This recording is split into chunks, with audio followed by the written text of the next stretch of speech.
네, 강의 다시 시작하겠습니다.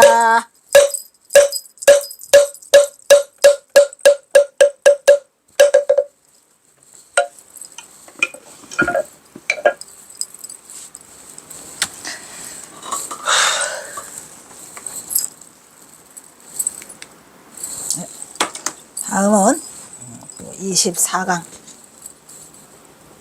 경어집 제24강에 나와 있는 덕유상 송계암 회록후 성조 권선문. 길죠 제목이. 경어선사가 석유산에 있는 송계암을 갔어요. 그런데 가보니까 불이 났어요. 불이 홀라당 탔어요. 여기서 회록이라고 하는 것은 불이라고 한답니다. 그래서 회록은 그 불신, 이거 옛날에 했었는데 어쨌든 불의 신이 있는데 그거를 이 회록이라고 하는 그 이름으로 해서 불났다, 화재가 났다.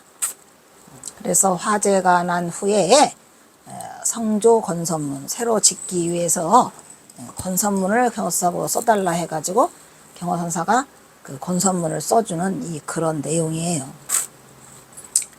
여중춘 하안 경덕 실상사 조 백장암, 실상사도 알고 백장암을도 알죠.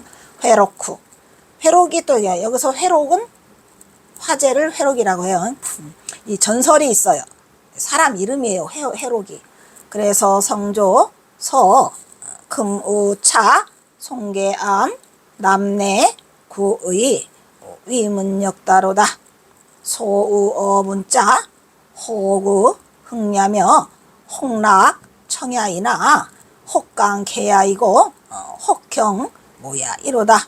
유한청심하여 우수궁충년이라. 기사고비 일리하다.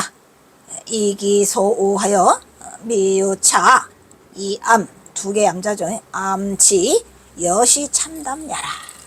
이렇게 경어선사가 써놓으셨어요. 이것도 자세히 설명 안 하니까 공부를 하고 싶으신 분은 경어집으로 되돌아가라.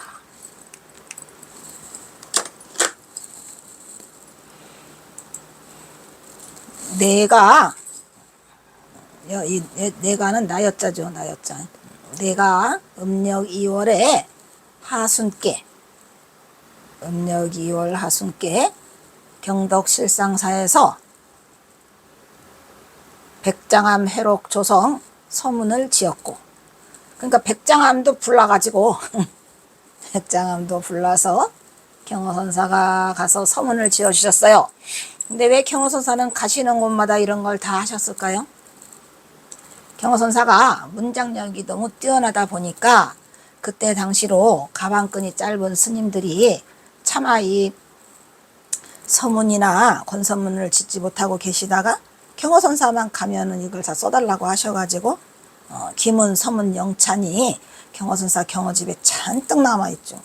근데 사실은 이 경어선사가 문장력이 길었으니 망정이지 이런 것을 하나도 남기시 않으셨더라면 경어스님은 말 그대로 개털이에요. 개털. 왜? 경어선사는 자랑하기를 싫어하세요.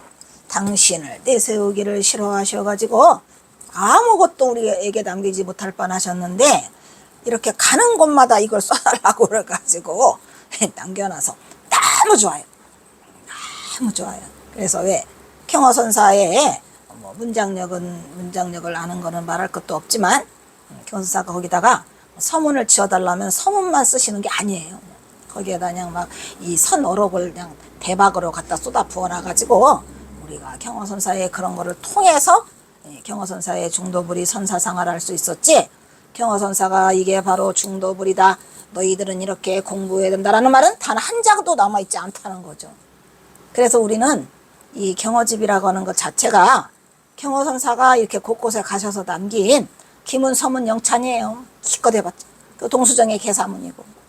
그리고 경어선사가 남긴 선시인데 그 경어선사가 남긴 선시도 경어선사가 나온 게 아니에요. 경어선사 주머니에서 나온 게 아니고 그냥 누구에게 줬어요. 이렇게 써주고 한 거를 모아가지고 만든 게 경어집이라, 참으로 경어선사에 저런 글이 한쪽 아래도 안 남아 있었다라면 우리가 경허선사를 아는데, 또 경허선사를 선양하는데 굉장히 어려움이 있었을 텐데, 경허선사가 저렇게 많은 글을 남겨놓으신 덕분에 말 그대로 대문장가요? 대석학이야? 아이고 박박사시죠. 그런 것들 때문에 우리가 오늘 이렇게 공부를 할 수 있는 것 같아요. 그래서 백장암 해록 조성 서문을 지었고 그랬는데, 내가 시간이 나고 또 남는다면 내가 백장암을 갔는데, 우리 그때 누구요?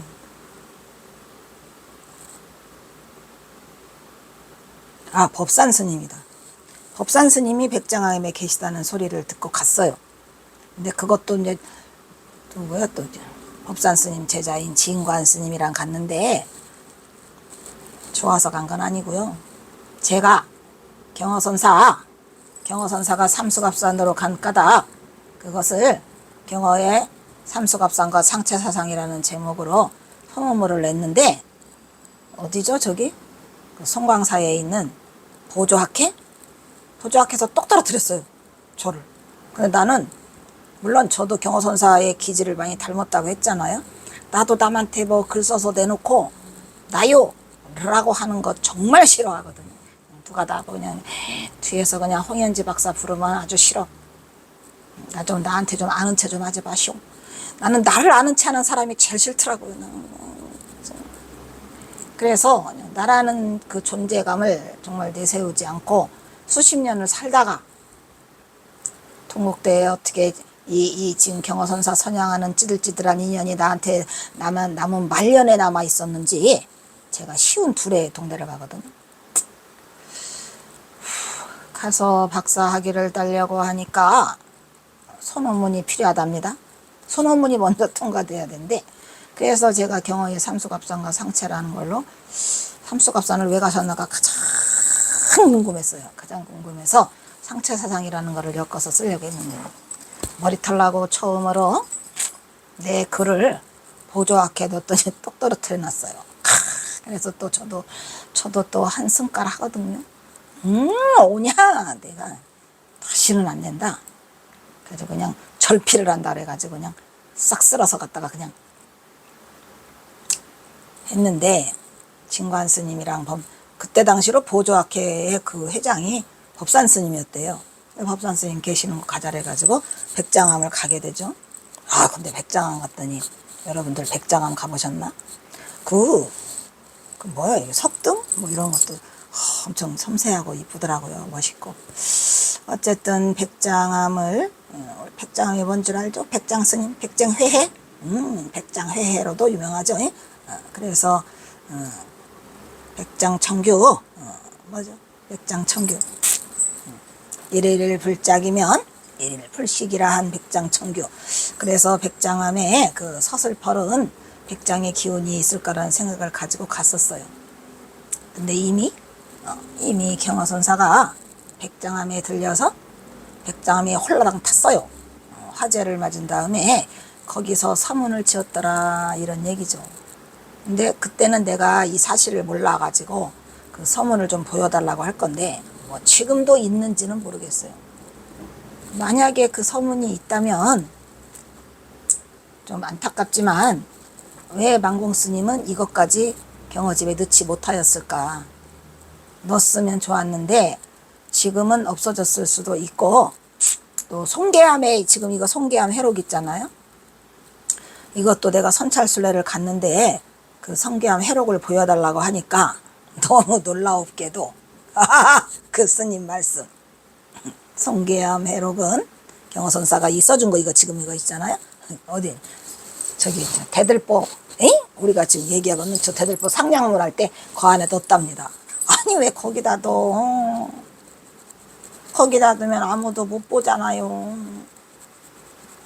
그래서 그게 나중에 이것이 부서져 가지고 새로 지을 때가 아니면 경허선사 서문을 어떻게 보겠습니까? 그리고 그때 되면 또 다 썩어서 없어질 수도 있는데, 참으로 안타까움을 금할 수 없었고, 어찌 됐건 간에 이 백장암 해록도 한번 보고 싶은 거는 항상 마음속에 있어요. 그래서 이제 경화선사가 또 남쪽으로 내려와 가지고 송계암에 왔어요. 근데 송계암에 오니까 불났다고 해가지고 다 울상이야.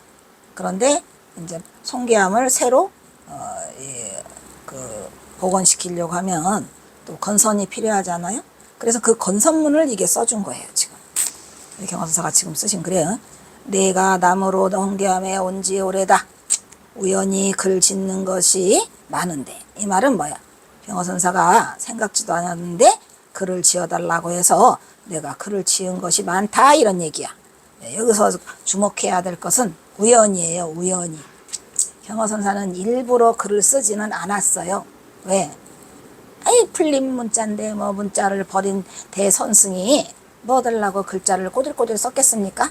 그런데 그냥 생각지도 않았는데 그런 글을 요청을 받아서 그래서 쓴 글도 있고, 시는 경화선사가 마음을 달랠 길이 없어서 그 속에다가 시로서 쓴 것도 있고, 그래서 하여튼 우연히 지었어. 그래서 경화선사는 시에도 우음이라는 게 많지요. 그죠? 제목이 없고 그냥 우음이 많아요. 우음이 수십 개예요. 한두 개도 아니고 그냥 수십 개의 이름의 우음이 있어요.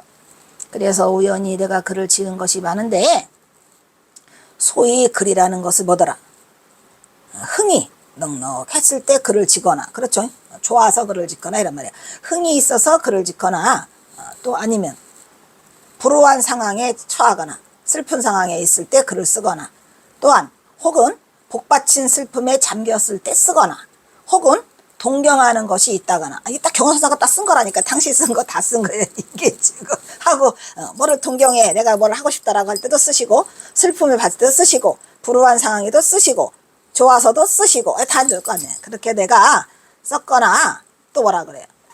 그윽한 한가로움이 있다거나, 또는 맑음이 깊어서, 청이죠. 청년. 청년. 그래서 맑음이 있어서 깊어 우수가 다 할 때 다 하여 사무칠 때에 글을 짓게 되더라, 이런 얘기요. 그래서 자기가 글을 썼을 때의 경우를 지금 경우의 수를 다 쓰고 계시는 거죠.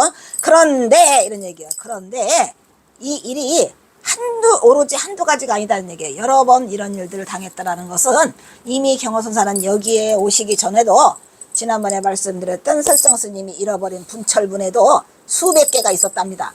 이미 이렇게 한 것이 한두 가지가 아닌데, 이렇게 내가 글을 짓는 바, 지금 이렇게 글을 짓는 건 뭐죠?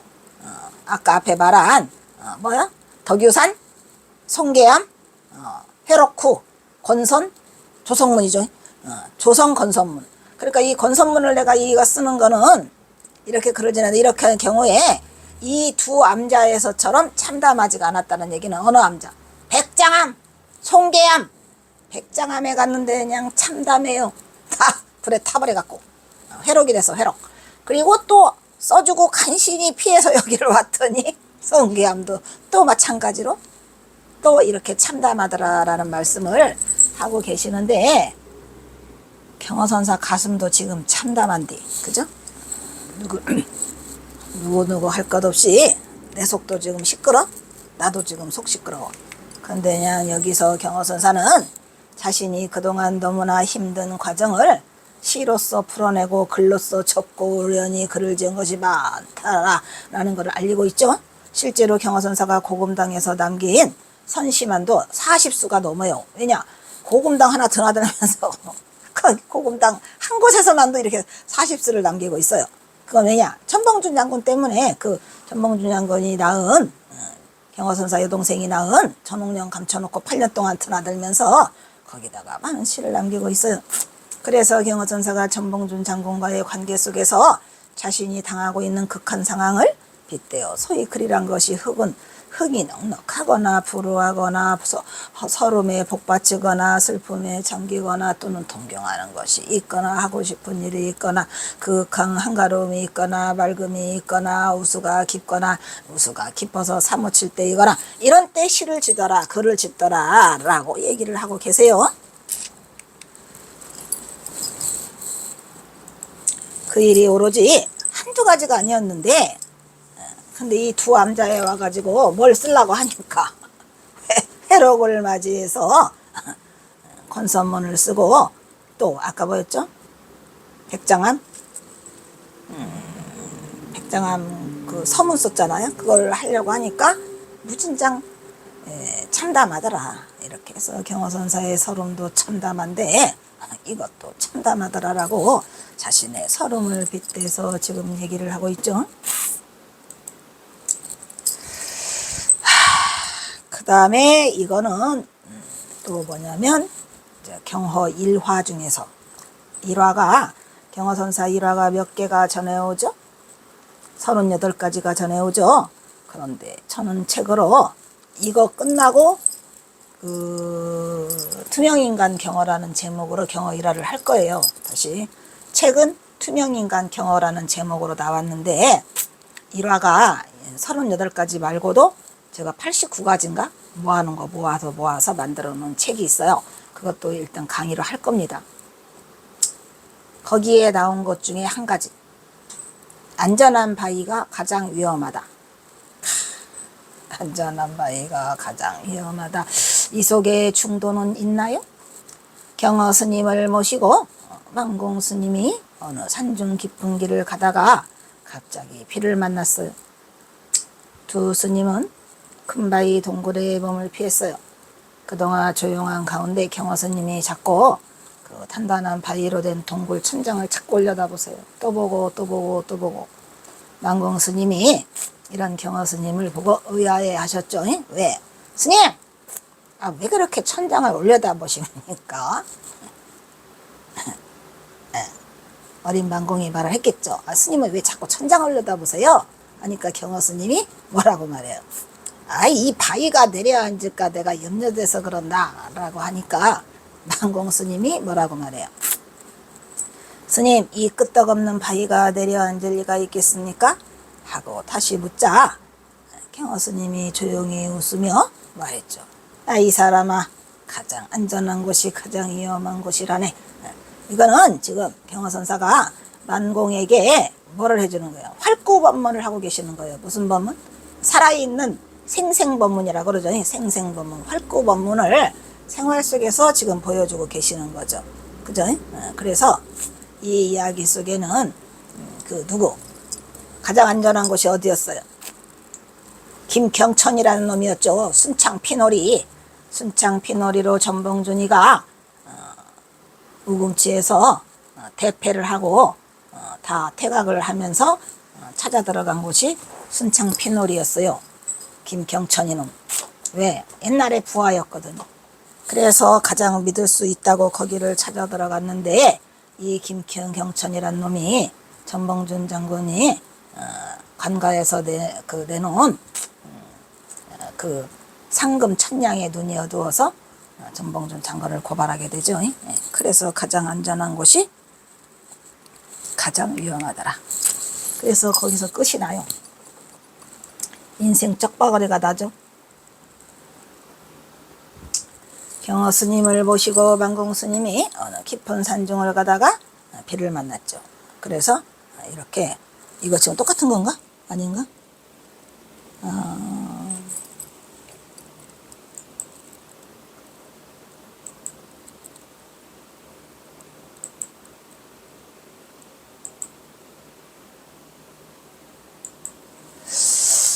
비슷한 거는 같은데 똑같지는 않은 것 같고, 에라 모르겠다. 그래서 여기에서도 경허의 중도불이 법문이 계속되고 있다는 것을 알아차려야 하고, 여기는 사실은 경허집에 있는 것과 김태읍의 인간경허에 있는 것과 약간 내용이 달라요. 그런데 사실은 어느 숲속 깊은 곳이 아니고 어디더라? 전주였어요. 전주 한병루. 전주 한병루 부근에 그 밑으로 스며들은 거예요. 왜냐하면 이 경허 선사와 전봉준 장군이 거기를 간 곳은 어디더라? 일본 놈들이, 경허 선사가 전주를 지나다가 그 일본 놈들이 전봉준 장군 죽은 뒤에 얘기예요. 이게 지금. 그래서 수락군들이, 일본 술락군이라죠. 뭐라고 해요? 그놈들이 이게 막 곤봉 차고 막 휘바람 불면서 막 오는데 막 떼죽으로 막 그냥 그 동학군들을 몰아붙여요. 그러니까 동학군들이 막 한순간에 숨으면서 경허 선사가 가다가 비를 피한다고 하는데 비가 아니고 여기에서는 비를 말나 비를 피한다고 하지만 그거는 비를 피하는 게 아니었고 지금 이거 쓴 내용은 초짜 때 몰랐을 때 얘기예요. 진짜 몰랐을 때에 이렇게 그 동학군을 쫓기 위해서 했다고 한 내용은 어디에 써 있어요? 김태읍의 인간경어에 써 있더라고요. 그러니까 그것이 더 맞는 말이에요. 지금 여기서 그렇지만 그래도 경어선사는 이 만공스님을 데리고 가면서 중도실상의 불이법을 바로 눈앞에서 보이는 현실로 말을 던지고 있는 거죠. 그런데도 몰랐어요. 여기 써있네. 그러나 그때의 기실은 경어선사가 마침 지나가는 동학군들이 난리를 피하기 위해서 관군들에게 쫓기는 상황에서 이렇게 돼갖고 경어선사와 전봉준도 몸을 숨겨요. 이거 전주 한병루예요. 한병루. 전주에 가면은 한병루라는 한별땅이라고도 하죠. 그 강물이 흘러요. 저도 거기서 어릴 때에 어린 시절에는 제가 아무것도 모르고 거기 가서 여름에 반스만 입고 목욕도 많이 했어요. 수영이냐 뭐라냐. 하여튼 엄청나게 많이 갔던 곳이에요. 거기가. 그러니까 한별땅이라고. 그래서 숨기고 경어선사는 이러한 법담을 주고받는 것으로 훗날 만공선사가 이 일화를 기록했는데 그때는 경어선사와 전봉준 장군의 관계를 몰랐지요. 그래서 만공선사는 전혀 이 사실을 모른 채 이 일화를 기록하고 있어요. 그래서 경어선사 전봉준 장군은 하늘같이 믿었던 자신의 부하 김경천을 찾아가서 그에게 몸을 맡기려고 은신처를 부탁했는데 그의 밀고로 관원에게 붙잡혀서 결국은 처형을 당하는 원통한 사실을 두고 땅을 치고 통곡할 만한 참극을 경어선사가 이렇게 애둘러서 만공에게 표현했지만 만공은 꿈속에서도 알지 못했고 김태읍의 인간경어에서도 이걸 전하는데 가장 안전한 곳이 가장 위험한 곳이다라고 해가지고 김태읍이는 동학군 얘기를 써요. 거기다가. 그런데 동학군 얘기를 쓰는데도 전봉준 장군과 경어선사가 관계에 있다는 거는 김태흡이도 몰랐어요. 다만 동학군들 때문에 쫓겨가더라라는 얘기는 쓰고 계시죠. 대단해요. 이렇게 써 있어요.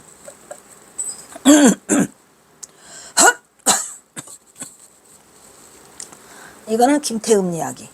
그런데 대사는 그 분도들에게 평범한 말 속에서도 법을 가르쳐주는 일이 많았지만 이게 그 얘기예요. 여기에서 문도는 누구? 만공스님이겠죠. 왜 만공스님이 이렇게 평범한 생활 속의 법문을 많이 하셨냐면 만공이 어리니까 그 만공을 데리고 다녔어요. 참고로 경어스님의 제자인 수월스님과 경어스님은 몇 살 차이일까요? 5살 차이밖에 안 나요. 그런데 제자죠. 그리고 경어스님과 해월스님은 몇 살 차이일까요? 10살 차이밖에 안 나요. 그래도 제자예요. 만공스님은 20 몇 살 차이 나죠. 그래서 만공스님을 제일 많이 데리고 다니셨던 것 같고 어느 때에 어느 때든 있지만 혹은 어떤 때에는 말없는 동작으로서 선지를 보인 일이 많았죠. 말없는 동작으로 선지를 보인 일은 뭘까요? 물동이 시골 안악내에 물동이 이고 가는 안악내에다가 뽀뽀를 하고 달아나는 거. 그리고 또 어떨 때는 대사가 만공화상과 같이 동학난에 쫓겨가지고 여기 써있잖아요. 동학난에 쫓긴 것까지는 알아서도 경어선사가 천봉준이라는 거는 왜 몰랐을까? 절대 몰랐죠. 어떠한 강한을 바라보다 이 강한이 한병루예요. 한병루를 바라보다가 쉬고 있는데 대사가 큰 백장천심이나 되는 강한의 암석을 보더니 한을 품으면서 여보게 만공 나는 저기를 지나갈 수도 없네. 저것을 보게 무섭지 않은가? 만일 사람이 그 위에서 돌을 굴리면 어찌하나. 아이고 뭔 소리를 하시나요. 그게 무엇이 무섭습니까? 그래서 경어선사가 보고 이 누가 만공이를 보고 얘기를 하니까 만공이가 하도 어이가 없으니까 거기서 굴러가다가 누가 돌 던지면 어떡하냐 이런 게 돌이 굴러 떨어지면 그러니까 만공이 뭐라 그래요. 아이고 스님 그게 뭔 소리예요. 그 위에는 아무 적병이 없는데 적군이 없는데 그 파이가 무너질 리도 없는데 그게 왜 무섭단 말입니까? 하니까 그래도 나는 무섭네. 그 튼튼한 암석이라도 네, 경선사 참 대단하세요. 에이그 만공한테 가르쳐 주려고 했겠죠.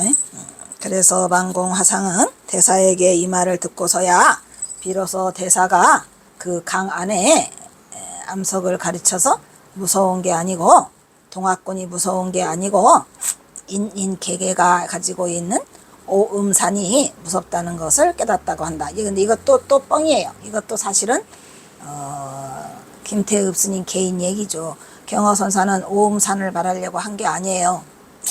인간의 마음짜리, 즉 인인개개가 갖고 있는 오음산.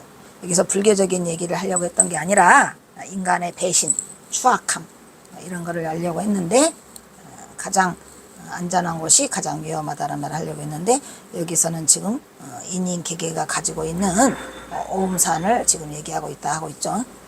여기에 내용은 경어직과는 약간의 차이를 보이고 있고 우선 장소가 큰 바위 동굴인데 여기는 강 안에 암석으로 대치되어 있어서 이 강 안에 암석이 많아요. 맞아요. 거기 전주 한별당 가면은 바위도 많아요. 그리고 의도가 경어가 그 만공에게 주려고 하는 의도의 의미도 약간 잘못되어 있다는 것을 알 수가 있기 때문에 김태읍은 경어선사에 대해서는 완전하게 몰랐던 것 같아요.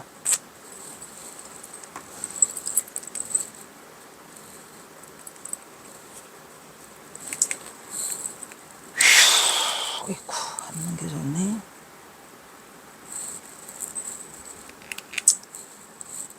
그래서 우선 만공에게 이 사람아 가장 안전한 곳이 가장 위험한 곳이다 라고 한 말 속에 이미 경어선사가 알리고자 하는 그 충도가 들어있는데 그거를 또 알리고 싶었고요. 그리고 또 인간세들의 인간의 마음에 말했죠. 경어선사가 악독하기가 하늘을 찔른다 그랬잖아요. 그죠? 그 도끼가 인간은 그 악독하기가 그 도끼가 하늘을 찌른다. 그래서 김태읍이 전달하는 내용은 만공이 인인개개가 가지고 있는 오음산이 무섭다 깨달았다는 잘못된 거죠. 그리고 가장 안전한 것이 가장 위험하다는 말의 뜻은 그 말이 세계를 해제되면서 많은 의미가 내포되어 있으므로 불수자성 수연성이라고 하지만 이것도 역시 옳지 않은 말이라고 할 수 있어요. 이것도 역시 초짜 때 쓴 거고 몰라서 천봉준 장군과 관계가 있는 거를 전혀 몰랐기 때문에 나름의 해석을 한 것이죠. 그러나 이건 내가 삽입된 거예요. 이 내용은 앞에서 잠깐 언급한 대로 천봉준 장군과 경어선사는 자신의 여동생과 천봉준 장군이 혼인하는 관계로 천안배부가 돼서 이때 경어선사는 천봉준 장군이 역적이 되는 바람에 구족을 멸하는 역적 집안이 돼서 쫓기는 일본 현병에게 쫓기는 신세가 돼갖고 동굴에 잠깐 피신을 했다고 하는데 그 한병로 그 바위에서 숨으신 것 같아요. 전주에도 그냥 동학군들이 난리가 났죠. 왜냐하면 전주도 이 동학군들의 동학농민혁명에 엄청난 전주 화약이 있잖아요. 거기서 화약도 맺고 또 전주가 또 왜 동학농민의 중심이 되냐면 전주 접장이 누구였어요? 경어선사의 삼촌인 송희옥이가 전주의 접장이에요. 그리고 경어선사 고향이 전주군이에요. 천봉준 장군 제2고향도 전주군이고 천봉준 장군은 고향은 정읍 뭐라 해야 되나? 원마을? 당촌마을. 천봉준 장군이 태어난 곳은 정읍의 당촌마을인데 10개월 됐을 때에 거기로 이사를 와요. 어디로? 봉상면 구미리로. 성인이 난다 해가지고 9mm 성인 출이라 해서 경어선사 아버지가 권해가지고 거기 와가지고 13세까지 사시죠. 예, 그래서 어린 시절을 천봉준 장군과 경어선사와 태허와 또 경어선사 여동생과 다 함께 지나는 시간이 거기에 있어요. 어린 시절이 있어요. 바로 옆 동네. 그래서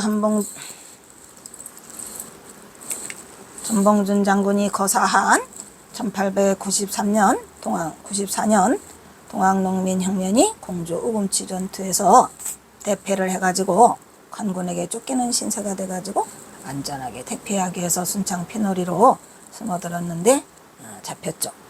이때 전봉준은 일본군이 쏜 총탄에 다리에 부상을 맞고 도망가지 못하고 붙잡히고 말았다는데, 요것도 뭐 일본군이 쐈다는 말이 있고 너무너무 불행하게도 우리 관군이 쐈다는 말도 있어요. 그리하여 전봉준은 이듬해 1895년 3월 29일 교수형을 당했죠.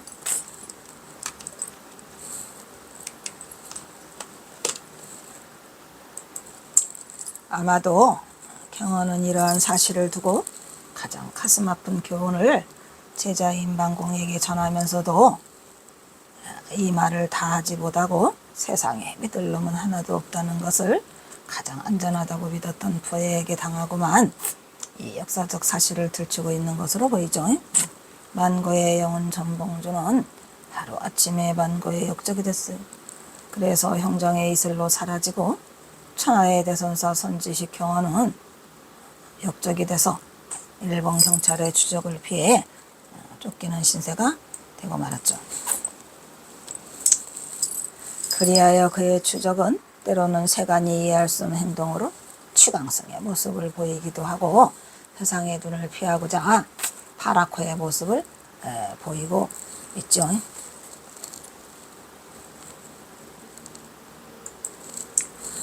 또 경어집에 나오는 것 중에서 치은하상행장이 있어요. 이 치은하상행장은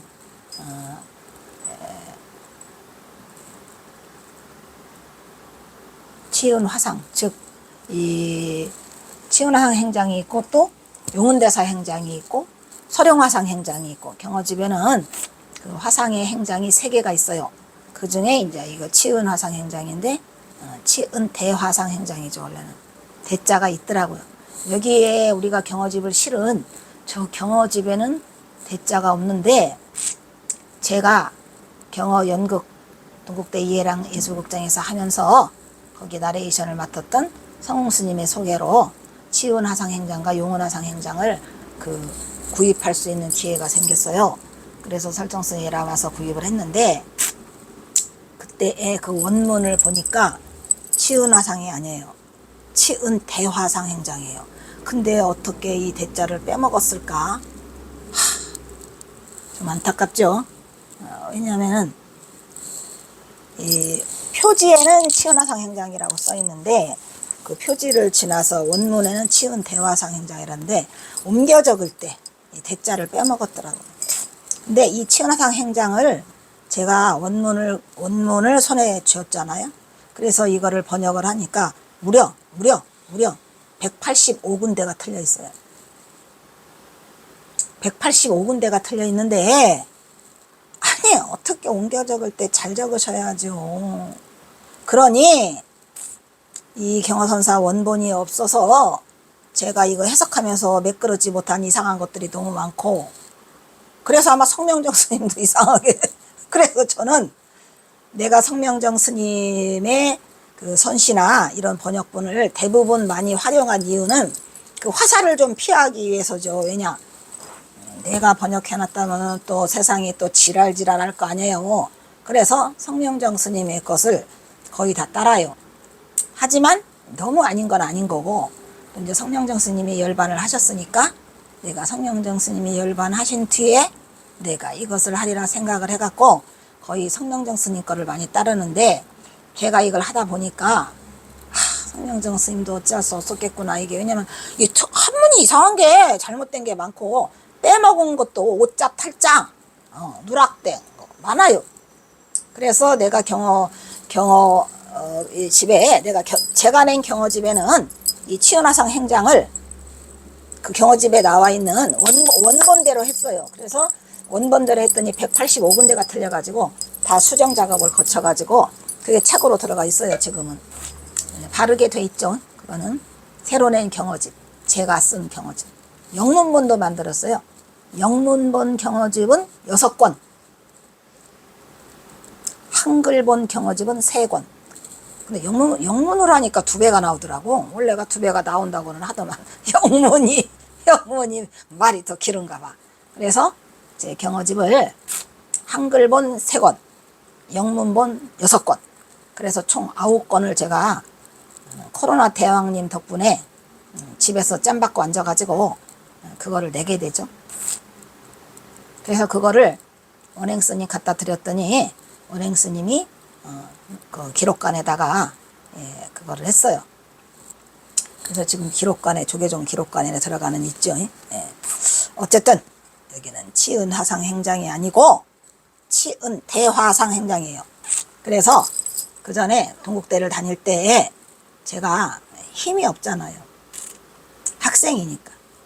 어떤 교수님이 나보고 그 경어선사라고 하지, 내가 경어대선사라고 하니까 대자 빼래요. 그래서 그냥 경어선사라고 하라고 했는데 지금은 내가 항상 경어대선사라고 넣지요. 왜냐, 경어스님도 치은화상 보고 치은대화상 행장이라고 했는데 뭘 대자를 그렇게 쓰셨던 것 같아요.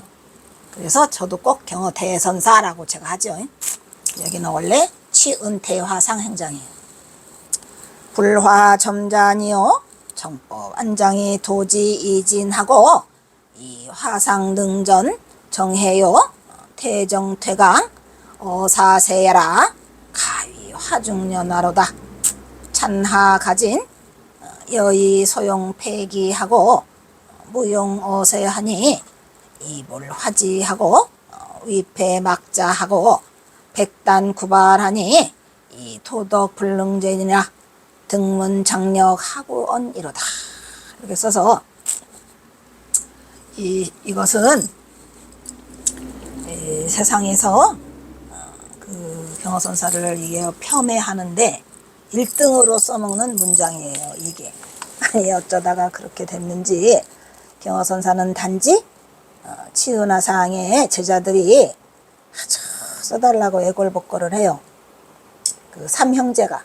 그래가지고 그거를 어찌할 수 없고 거절할 수가 없어서 어디서 이거를 써주시냐면 송광사에 가면 차안당이라는 게 있습니다. 송광사 차안당에서 경어선사가 이거를 치은화상 행장을 써주셨는데 이게 또 빌미가 돼가지고 그냥 개나 소나 전부 다 이 문장을 가지고 경어선사를 잡아먹으려고 그래요. 뭐시 어쩌고 경어선사도 이렇게 썼다는 둥 뭐 스스로가 자기 자신을 썼다는 둥 뭐 그냥 해가지고 이 문장이죠. 윤창하가 했던 그것도 이 문장이에요. 바로 이 문제가 되는 문장이 이 문장이에요. 경어스님도 자기 스스로 참회하고 자기가 쓸모없는 인간이라고 썼다는, 이게 말이 돼요? 뭐 애기도 아니고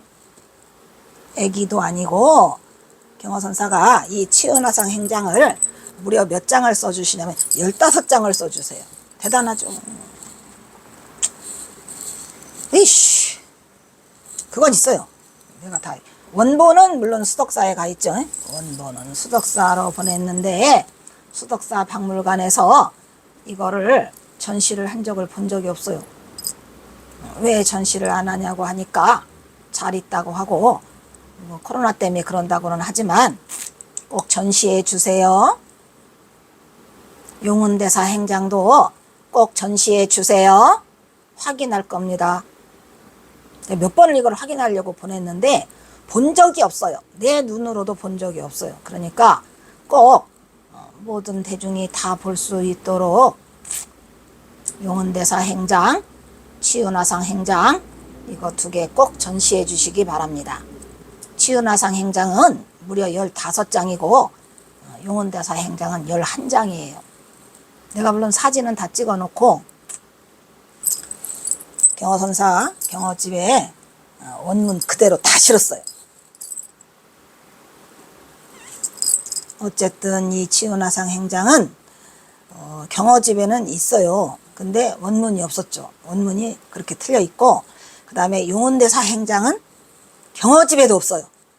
그래서 그거를 설정스님이랑 같이 여기 서울에 잠실에 있는 서실에 와가지고 사서 수덕사에 지금 있으니까 수덕사에서는 하루빨리 이거를 잘 전시해서 많은 사람들이 보고 우리 경어선사를 가까이 할 수 있는 그런 기회를 만들어 주시기 바랍니다.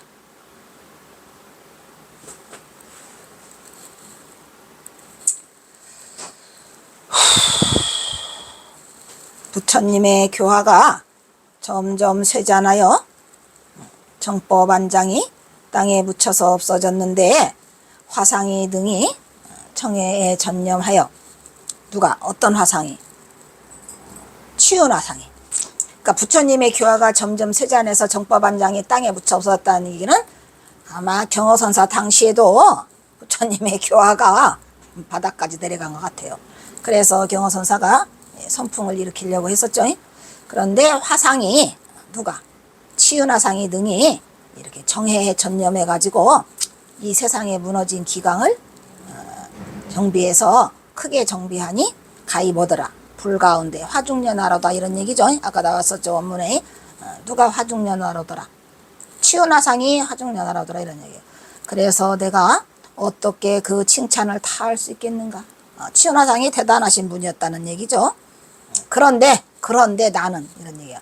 그런데 나는 이거 맨 마지막 문장이에요. 어이가 없어. 그런데 나는 쓸모없는 존재로서 경어선사가 자기를 쓸모없는 존재라고 말할 때 얼마나 가슴 아프겠어요. 폐기 처분한다 그래요. 존재로서 세상에는 내가 쓰일 데가 없어서. 아이고 속상해라.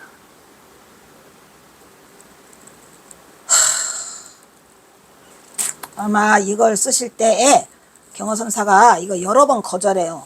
안 써준다고.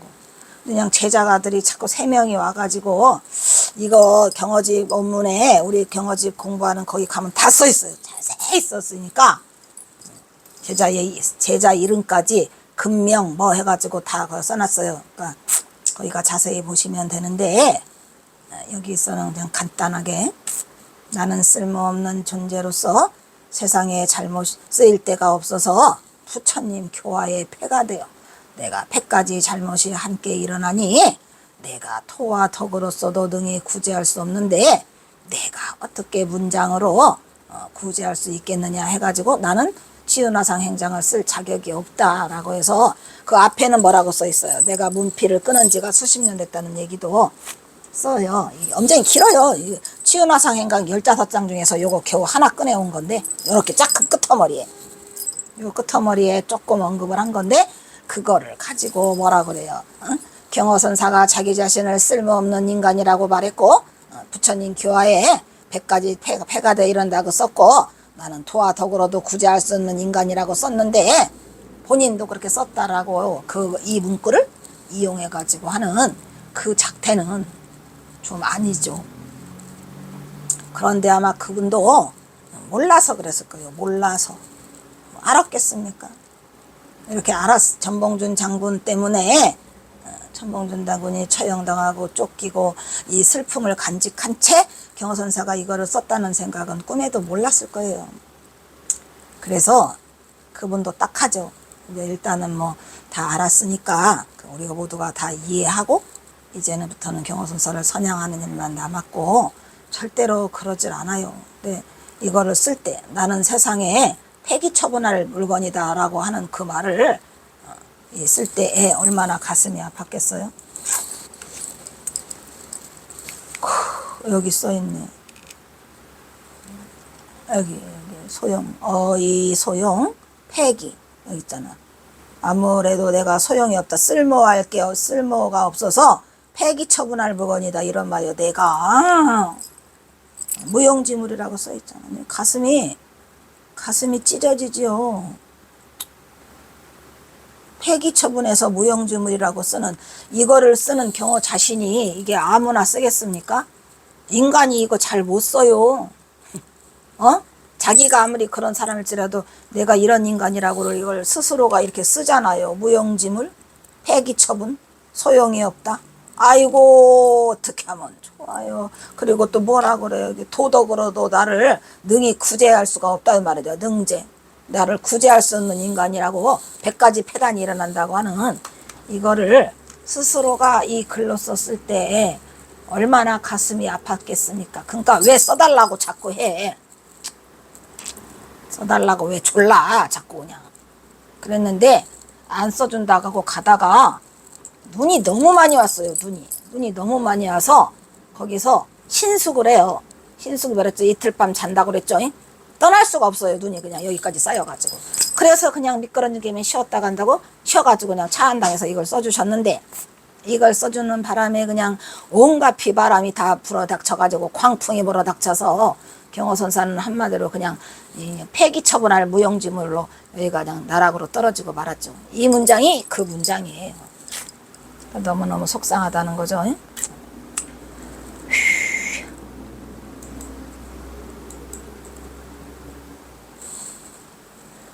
아이고 속상해라.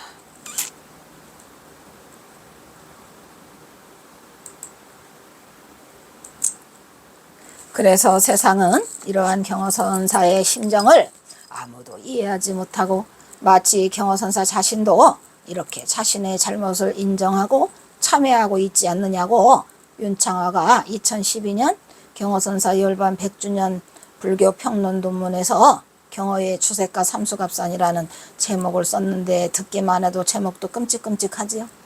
기다렸다는 듯이 비난의 화살을 퍼붓고 폄훼하였어요. 근데 저는 경어의 삼수갑산과 상체라는 제목으로 내가 박사 소논문을 냈더니 거기에 맞대응을 하느라고 경어의 주색과 삼수갑산이라 해가지고 내가 그때 학원을 하고 있었는데 학교 갔다 오니까 그냥 전화가 빗발치듯이 와가지고 홍 박사가 쓴 논문을 이렇게 해놨더라 라고 해가지고 제가 저기 한 거 뭐죠? 보조사상의 보조학회에 대한 논문을 쓰레기통에 쳐박았는데 다시 끄집어냈어요. 다 없어진 줄 알았더니 그게 또 있더라고. 쓰레기통에, 휴지통에. 그래서 이거를 다시 반박을 하고 막 이래가지고 난리가 났었죠. 어쨌든 그랬는데 가슴 아픈 일이죠. 뭐 모두가 우리가 잘 모르고 일어났던 이러한 가슴 아픈 일들이 우리에게 슬픔으로 남아 있어요. 그래서 이것 때문에 불교 평론 이것 때문에 막 설정 스님이 그거 해가지고 폐간됐어요. 이거 몇 개월간 폐간되고 막 교수들이 막 일어나고 그랬는데 교수들도 너무한 거죠. 문필의 자유는 있는데 왜 그러냐 이건데 사실은 이거는 잘못된 거죠. 잘 알지 못하고 했기 때문에. 어쨌든 그 이후로 2012년 이후로 5년이 지나가지고 2017년에 돼서야 비록 저한테 저 제보가 들어오고 또 제가 2012년에 사실은 2012년에 저 액자를 공개를 했었는데 제 잘못이죠. 5년 동안 밀어놨다가 저거를 번역을 해봤더니 저게 들어있더라고요. 그래서 여러 가지가 많은 그 한탄스러움이 있습니다. 여기서 끊겠습니다.